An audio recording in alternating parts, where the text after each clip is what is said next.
Rebecca, let's talk about the pandemic. Did the Palaszczuk government get it right? Well, the Palaszczuk government, it was only because of the tough decisions they took, like to close the borders, that Queensland did so well during the pandemic. If Annastacia Palaszczuk hadn't taken that tough decision to close the state border, then we would have seen the same sort of lockdowns in Queensland that we unfortunately saw in New South Wales and Victoria.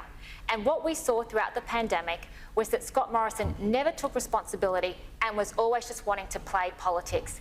He and his ministers attacked Annastacia Palaszczuk for the tough decision that she took on borders. So you're a health policy advisor, right? You were advising the Palaszczuk government to do exactly what they did. Is that right? Well, what was so important? What was your role? That's what I'm asking.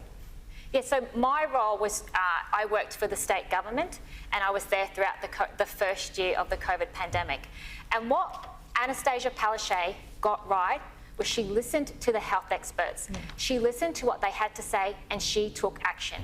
Whereas what we saw from Scott Morrison was he failed to take action, and it was everyday Australians who kept paying the price for his failures, whether it was on quarantine, whether it was the vaccine rollout, whether it was his failure to secure enough rapid antigen tests.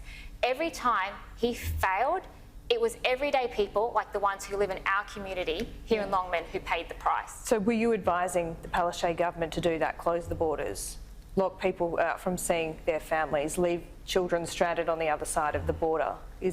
Did you endorse that? So I was part of the team that was working with the state government.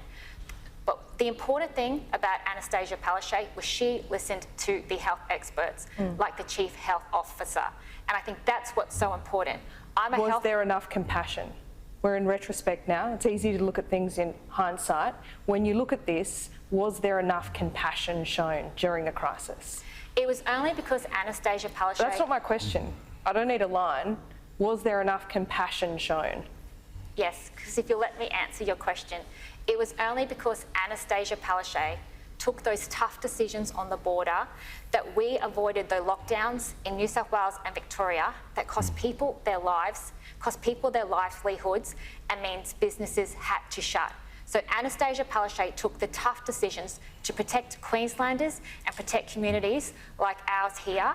And whereas in contrast, all we saw from Scott Morrison is that he would never take responsibility, and his failures to listen to the experts and act on the warnings is what meant we had the issues with the vaccine rollout and the lack of rapid antigen But even tests. in retrospect, you can't see that perhaps you didn't get things right? I see that in our community here, our businesses were open and operating, and people were getting to live their lives normally, as people in New South Wales and Victoria were locked in their homes. Well, and your fellow New South months. Welshman couldn't say goodbye to a dying parent that happened to be in Queensland. Are you okay with that? It's these tough decisions, listening to the health experts, that saved people's lives, that prevented more funerals happening in Queensland.